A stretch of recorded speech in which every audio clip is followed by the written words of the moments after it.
Vale. Uno.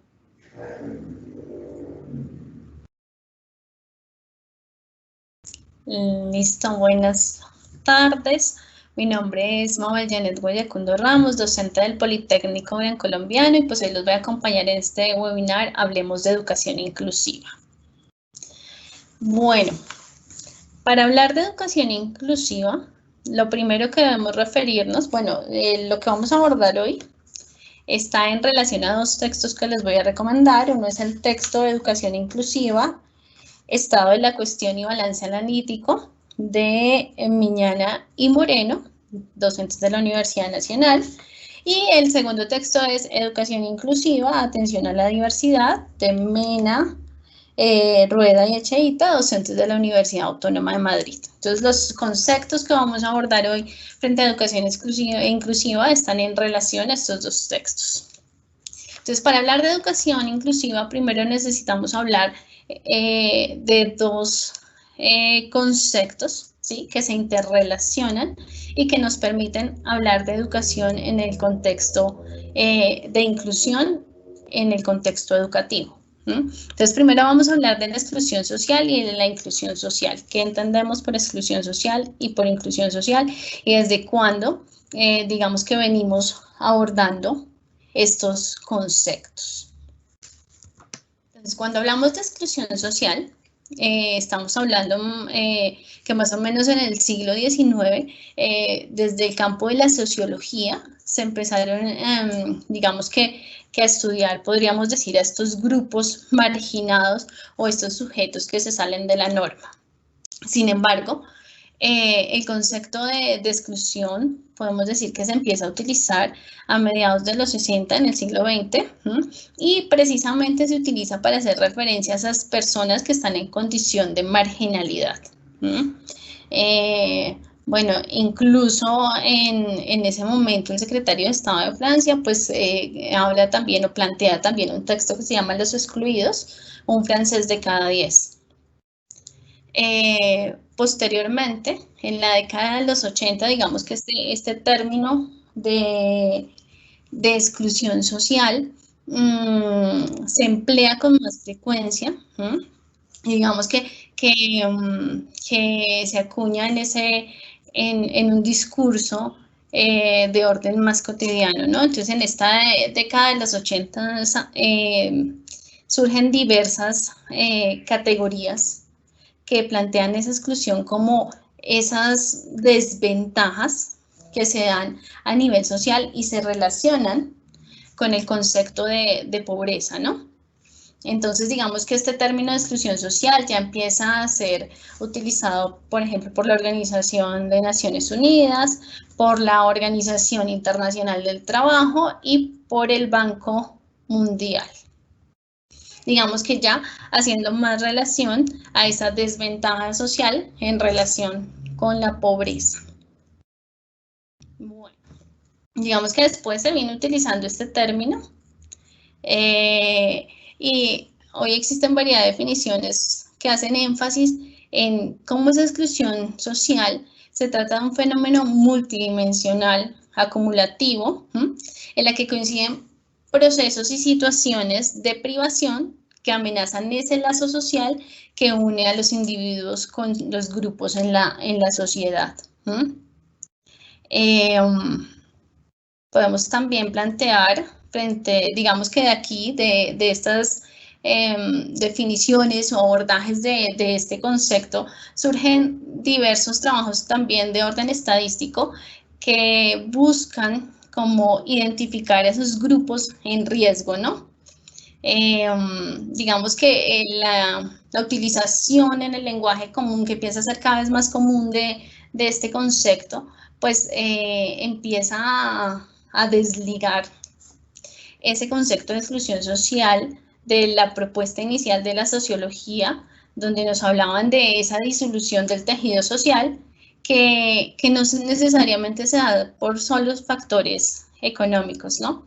Entonces llega el momento en que se plantea nuevamente que este término de exclusión social no debe ser relacionado solo con fenómenos económicos o no con el fenómeno de la pobreza, sino que debe dar cuenta de esos factores que conducen a una ruptura, digamos que en el sentido de pertenencia a una determinada sociedad, y una ruptura que genera en el individuo o que afecta en el individuo fenómenos como la identidad y el autoestima. Bueno, este término de exclusión social siempre ha estado, digamos que en esa relación como dicotómica con lo que conocemos o con lo que acuñamos como inclusión social. Entonces el término de inclusión es como la oposición a ese término que se venía acuñando y empleando, y digamos que tiene cierta cercanía semántica a lo que luego se conocerá como la integración. Entonces, este concepto de inclusión está relacionado a ese reconocimiento de la heterogeneidad en un grupo social. Bueno, entonces digamos que cuando hablamos de ese reconocimiento a lo largo de la existencia, han existido, a lo largo de la existencia, perdón, a lo largo de la historia se han dado diversas perspectivas de abordaje de este fenómeno de inclusión social. Digamos que en inicio hablamos de la existencia de la exclusión, es decir, cuando se reconocían esas diferencias y entonces se excluían de los sistemas a quienes poseían esas diferencias. Posteriormente hablamos de la segregación, entonces ya no se excluían, por ejemplo, de los sistemas educativos, y estamos hablando de sistemas educativos o de los sistemas laborales, sino que estábamos hablando de no van a estar fuera, van a estar aparte. Entonces pasamos a un fenómeno o a un modelo más bien de segregación. Posteriormente hablamos de la integración, que es aquella que ha tenido como mayor cercanía al concepto de inclusión, donde decimos esos otros que caracterizamos, bien sea por vulnerabilidades económicas o por otras características que los planteamos como diferentes, van a estar en un espacio, ¿sí? Que podría ser un espacio físico, pero no van a ser parte de ese espacio simbólico. Entonces van a estar ahí, pero van a estar estando ahí, van a estar aparte.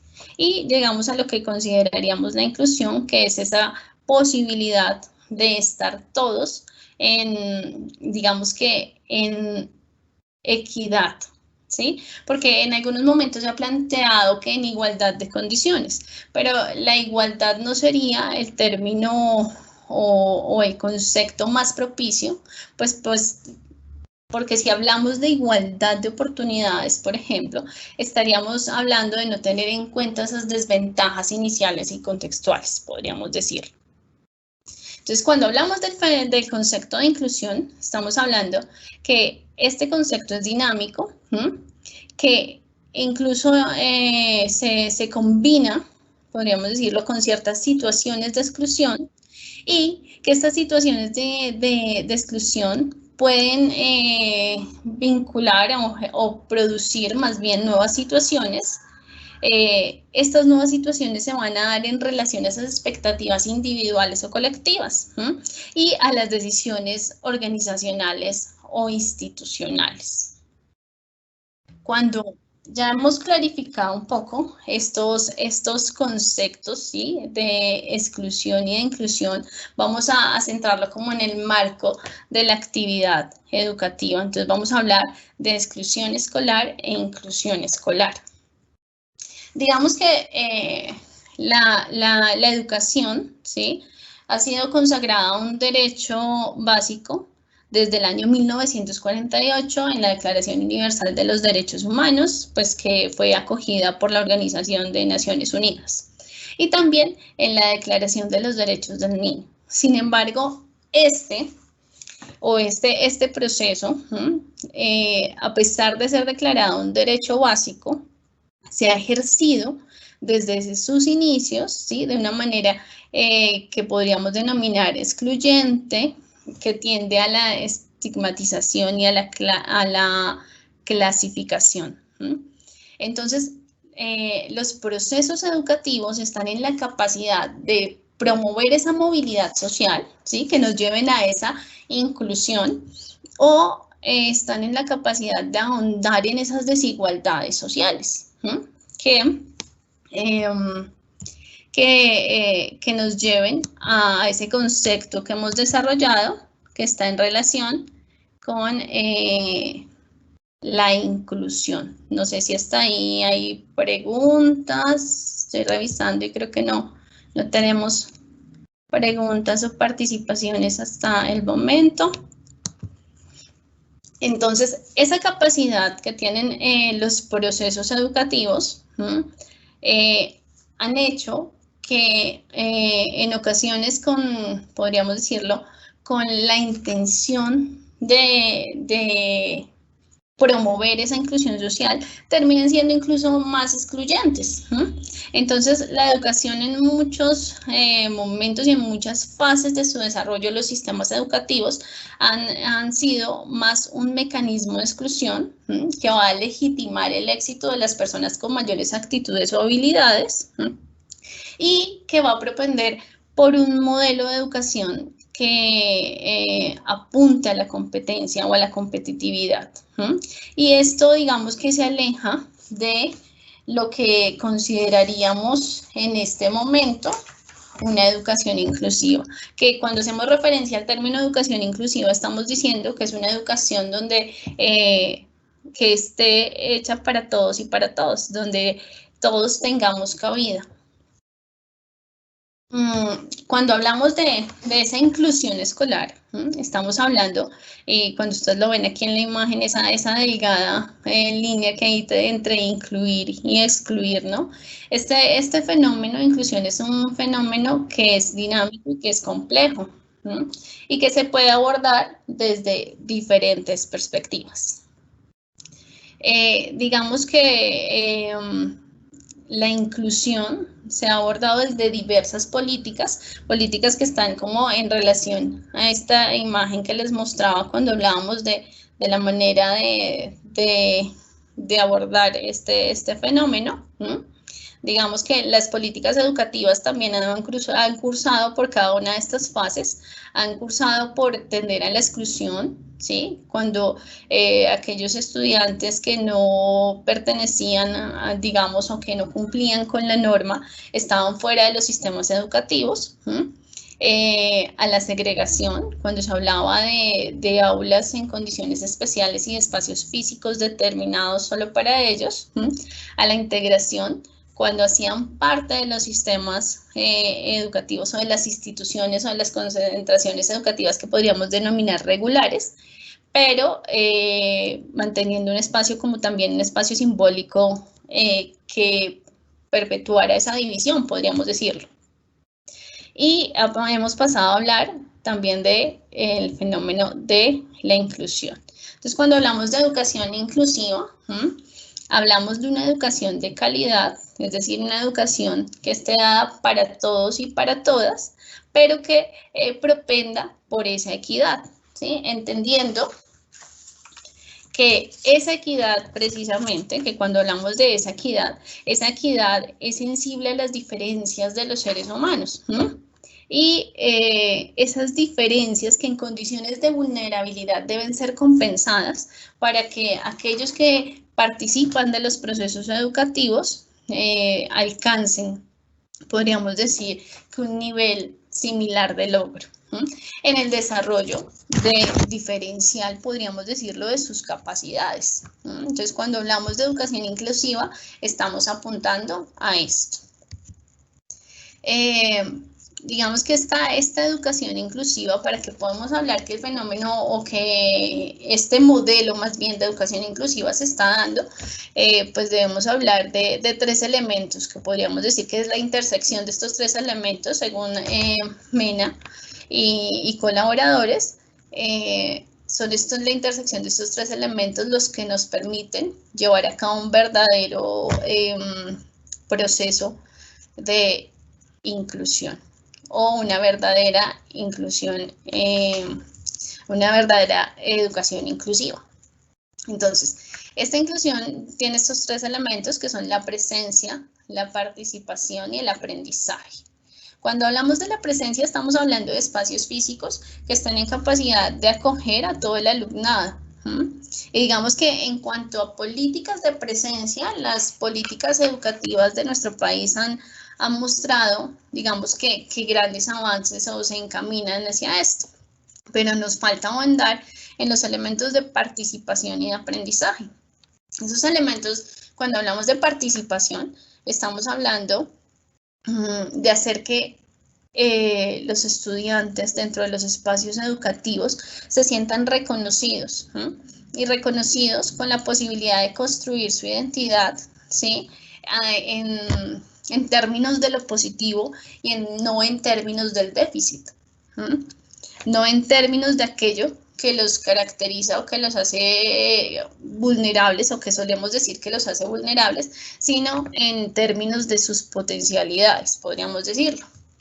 Y está el siguiente elemento, que es el aprendizaje, que básicamente es ese desarrollo formal de esas capacidades al más alto nivel posible. Pero cuando hablamos de este desarrollo formal de esas capacidades, estamos hablando de un desarrollo personalizado, de un desarrollo que no tienda a homogenizar o a que todos logremos lo mismo dentro de los sistemas escolares, que todos alcancemos, podríamos decir, o desarrollemos las mismas capacidades, sino que en atención a esa diversidad desarrollemos las capacidades al más alto nivel posible, pero de manera, podríamos decirlo, diferencial. Hablando precisamente con una docente que apoya el proceso de inclusión en una institución educativa distrital, preguntaba yo cuáles eran los principales requerimientos, ¿sí?, que ella concebía que debía tener la educación inclusiva dentro de estos espacios. Y entonces en sus respuestas pude encontrar elementos muy significativos como el reconocimiento del otro.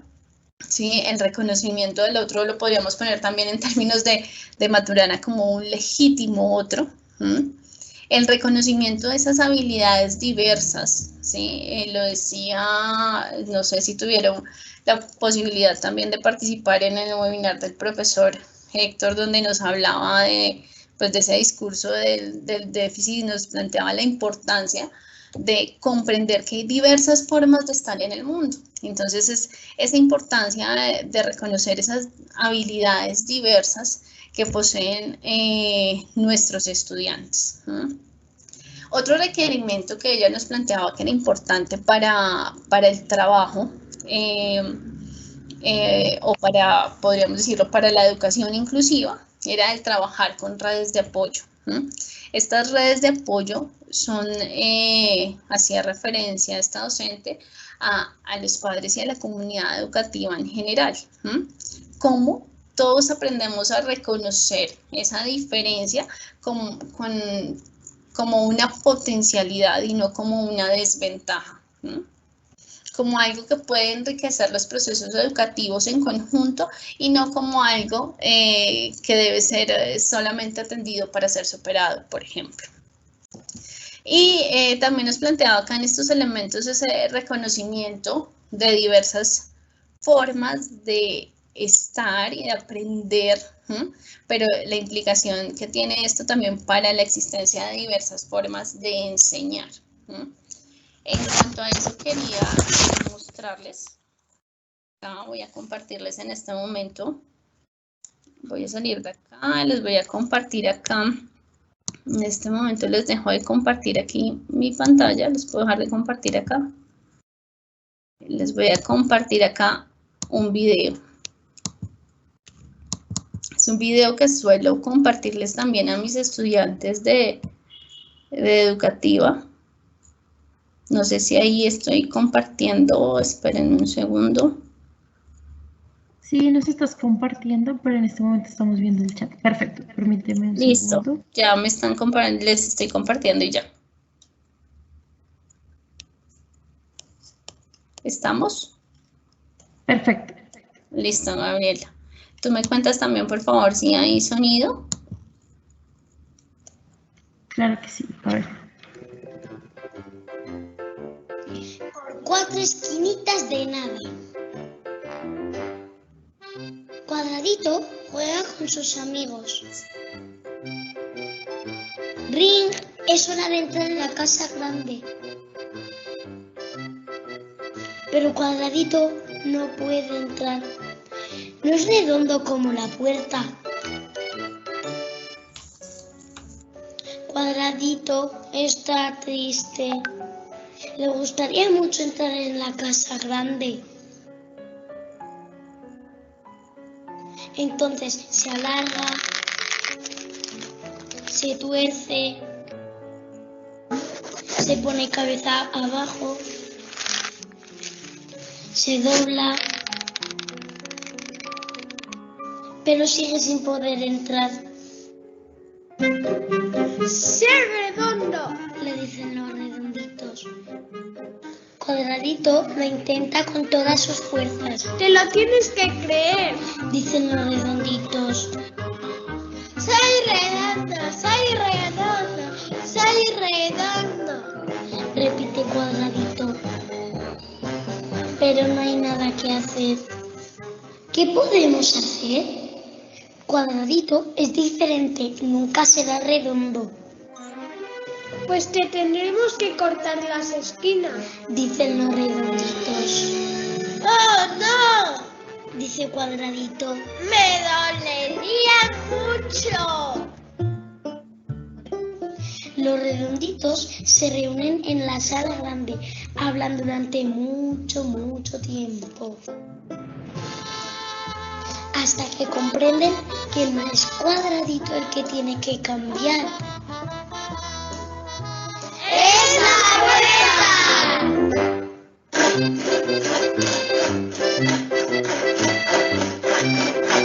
Entonces recortan 4 esquinitas.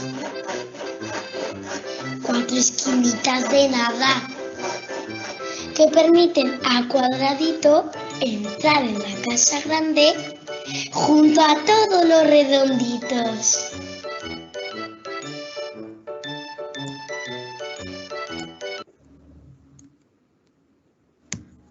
Bueno, creo que sí se pudo escuchar. Sí, pudimos escucharlo perfecto. Listo, gracias. Bueno, entonces aquí seguimos y resulta que eso que estaba pasando en el video que les enseñé es precisamente lo que a veces ocurre en nuestro sistema educativo. Y entonces pretendemos que aquellos niños con capacidades o trayectorias diversas de aprendizaje sean quienes se adapten al sistema escolar y no el sistema escolar el que se adapte a ese reconocimiento de las diferencias. Y digamos que de esta manera han funcionado los procesos que en ocasiones o que con anterioridad fueron llamados de integración y luego de inclusión, buscando que sea el estudiante el que se adapte. Pero precisamente en estos requerimientos que hablábamos para poder hablar de una verdadera educación inclusiva, estábamos planteando cómo es necesario que sea el sistema educativo también el que a partir de ese reconocimiento que realice se adapte o se flexibilice para, digamos que para lograr esa educación planteada de calidad y que apunte a la equidad. Hablando con la docente que les comentaba, entonces hablaba también, le preguntaba yo a ella por esas dificultades que existen para hablar de una educación inclusiva en el contexto colombiano y en especial pues en la ciudad de Bogotá, ¿no? Y ella nos hablaba que esas dificultades para que se lleve a cabo una verdadera educación inclusiva están, por ejemplo, en ese currículo, que a veces nos limita pretendiendo estandarizar todo lo que los chicos deben saber y deben alcanzar en determinadas etapas de su vida o de su ciclo vital y pretender que lo alcancen de la misma manera y digamos que en un tiempo similar. Entonces, ella nos mencionaba el currículo, a veces resulta siendo una limitante. Esa necesidad que se maneja en las instituciones educativas, pero que viene, digamos, de un contexto un poco más amplio, esa necesidad de homogenizar, buscando que se den o que se logren resultados similares con todos. Ese mantenimiento de estructuras educativas tradicionales, ¿no? Entonces, ¿cómo pretendemos o cómo nuestros sistemas educativos más bien no han evolucionado desde el inicio en sus esquemas mismos, en su forma, podríamos decirlo, que en su forma misma de operar? Como por ejemplo seguimos dándole relevancia a cuestiones como la uniformidad, como digamos que esos comportamientos similares que queremos tener, esos niveles similares que queremos tener, ¿no? Entonces, no sé, aquí también para recomendarles, no sé si ustedes han visto en alguna ocasión un documental que se llama Un crimen llamado educación, ¿sí? Y en este documental precisamente nos hablan de esos elementos que a veces los sistemas educativos coartan, ¿sí? Y cómo podemos coartar esas capacidades diversas de nuestros estudiantes en vez de potenciarlas, y cómo podemos incluso en esta estructura misma que se ha dado de los sistemas educativos, en esta estructura que se mantiene, en estas formas que solemos mantener en los sistemas educativos, pues tendemos también a cortar procesos creativos también. Sin embargo, en cuanto a términos de educación inclusiva pensada en la discapacidad, podemos decir que se han venido dando ciertos pasos o ciertas luces, ¿sí?, para avanzar en ello. Entonces está el planteamiento del decreto 1421 de 2017, que precisamente nos lleva a ese reconocimiento o nos invita a ese reconocimiento de la diversidad y nos plantea también la existencia de diversas estrategias. Aunque si hablamos de educación inclusiva, digamos que en términos de otras características que nos hacen diversos, que nos hacen diferentes, digamos que no hemos avanzado tanto. Pero si hablamos de esta educación inclusiva en términos o en relación con la discapacidad, podemos decir que este decreto nos ha dado grandes como luces al respecto, ¿no? Entonces, cuando hablamos del DUA, por ejemplo, que es una de las, el surgimiento de esta política educativa nos ha permitido hablar de estrategias como el diseño universal del aprendizaje. También nos ha permitido hablar de estrategias como los PIAR, los planes individuales de ajustes razonables. Entonces vamos a hablar un poco del DUA, ¿no? Entonces, cuando hablamos del DUA, de este diseño universal del aprendizaje, básicamente fue un término que no se acuñó en el campo educativo, sino que fue un término que se acuñó en el campo arquitectónico, ¿sí? Entonces, cuando se hablaba o cuando se empezó a plantear un diseño universal, básicamente lo estaba planteando un arquitecto, ¿sí? Buscando poder generar espacios y entornos en los que, a los que cualquier persona los pudiera utilizar, entendiendo que cuando buscábamos atender a la diversidad, y en inicio no habíamos pensado en la diversidad, en este contexto también hablando tal vez, por ejemplo, de la discapacidad que podía tener una persona en cuestiones de movilidad, ¿sí? Como por ejemplo adaptar un diseño para garantizar la movilidad de una persona con discapacidad motora, podría ser incluso más costoso que si el diseño desde el inicio se hubiera pensado para atender a estas diferencias. Entonces, digamos que aquí surge esa idea del diseño universal, idea que después pues es como aplicada al campo educativo, porque esta idea nos permite entender que la diversidad es inherente a cualquier grupo humano, y nos permite entender cómo ofrecer esas estrategias o esas alternativas diversas nos va a beneficiar o va a beneficiar a todos. Y hablamos de diseño universal porque garantiza el acceso de todos a digamos que a los entornos, en este caso, como se hablaba desde la arquitectura, sin importar que en algún momento se pueda presentar o no esa deficiencia o dificultad. Entonces luego lo acuñamos en el campo educativo, precisamente ya hablando como el diseño universal del aprendizaje, y digamos que apoyándose, ¿sí? También podríamos decir en avances de la neurociencia, apoyándose en avances de la neurociencia, en investigaciones en el ámbito educativo y en las tecnologías y medios digitales. Y lo que se busca es romper precisamente esa barrera entre los estudiantes con discapacidad y sin discapacidad, desplazando el foco de la discapacidad que lo teníamos centrado en ese momento en el individuo, y pasando el foco a los materiales y los medios que permiten, ¿sí? O que permiten o garantizan el éxito tal vez en procesos educativos. Y esto tiene que ver con el video que veíamos hace unos minutos, ¿no? Cómo cambiamos el foco de no pensar que es el otro el que tiene que cambiar, sino que es, en este caso, el proceso educativo el que tiene que pensarse y estructurarse de manera diferente. Digamos que este diseño universal de aprendizaje se basa en 3 principios, ¿no? Entonces, el primer principio nos habla de la posibilidad de proporcionar múltiples formas de representar, de la posibilidad también de proporcionar múltiples formas de acción y expresión dentro de los contextos educativos y de la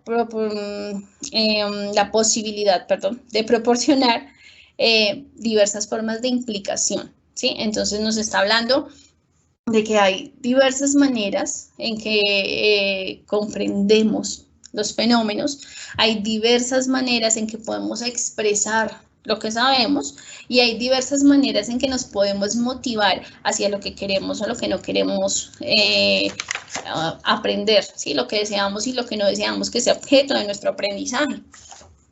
Digamos que estos principios están basados también, como les decía, en unas investigaciones como neurocientíficas, ¿no? Donde nos hablaban de la importancia de las redes y nos hablaban del reconocimiento o más bien podríamos decirlo, de la existencia de 3 tipos de redes. Esas redes de reconocimiento, esa red estratégica y esas redes afectivas, que precisamente son las que desencadenan en el que cuando hablemos de diseño universal del aprendizaje, pues se hable de generar estrategias que rompan con esa educación tradicional, que generen nuevas alternativas, incluso que utilicen o posicionen los medios digitales, precisamente atendiendo a esos principios, ¿no? Atendiendo a las diversas formas de interpretar y de comprender, de acercarnos al conocimiento, a las diversas formas de expresar lo que sabemos y a las diversas formas de motivarnos o las diversas motivaciones que tenemos hacia los procesos de aprendizaje. Entonces, digamos que si esto se llevara a la práctica, si este diseño universal de aprendizaje lo lleváramos a la práctica en todos los procesos educativos, ¿sí? Tendríamos precisamente la ventaja que se tuvo a nivel arquitectónico. No estaríamos buscando cómo acondicionar algo a las posibles dificultades o diferencias que se nos presenten, sino que ya al estar pensado en la diferencia, va a estar ahí cuando se necesite. Podríamos expresarlo de esa manera. Otro de los elementos o estrategias que nos deja este avance que hemos tenido en cuanto a educación inclusiva es el hablar de los PIAR, que son esos planes individuales de ajustes razonables, ¿sí? Que implica precisamente reconocer la individualidad de los estudiantes, reconocerlos a todos y a todas como diversos, ¿sí? Saber que podemos, a través de un registro de su historia escolar, de una caracterización que tenemos de sus habilidades, de sus gustos, de sus intereses, realizar en los procesos educativos los ajustes o adaptaciones que sean necesarias precisamente para el desarrollo óptimo, óptimo podríamos decirlo, o al más alto nivel de sus capacidades. Entonces, básicamente, esta es como la invitación a repensarnos los procesos educativos, ¿sí? Teniendo en cuenta que necesitamos un sistema educativo, necesitamos unas instituciones, necesitamos unas aulas que cuenten con esa capacidad de acoger y de reconocer y de valorar al otro, y que sea el sistema educativo el que busque con sus esfuerzos no solo en cuanto a políticas públicas, sino también en cuanto a dinámicas dadas dentro de la práctica, ¿sí? Busquen ser flexibles y ajustarse a la diversidad de los estudiantes, ¿sí?